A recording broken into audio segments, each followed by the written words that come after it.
প্রিয় ভাইয়েরা, আপনারা হয়তো ইতিমধ্যে অবগত হয়েছেন যে রাজশাহী তানোরে একটি বেদনাদায়ক ঘটনা ঘটেছে। সেখানে একটি শিশু একটি পরিত্যক্ত নলকূপের ভিতরে পড়ে গেছে। শিশুটির বয়স মাত্র 2 বছর।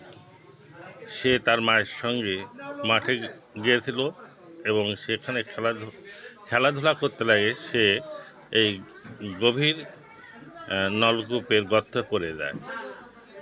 ফায়ার সার্ভিসের 3টা ইউনিট সেখানে কাজ করছে। তারা আশা করেছিল শিশুটি 35 ফিট গভীরে রয়েছে, কিন্তু 35 ফিট গভীরে সেখানে শিশুটিকে পাওয়া যায়নি।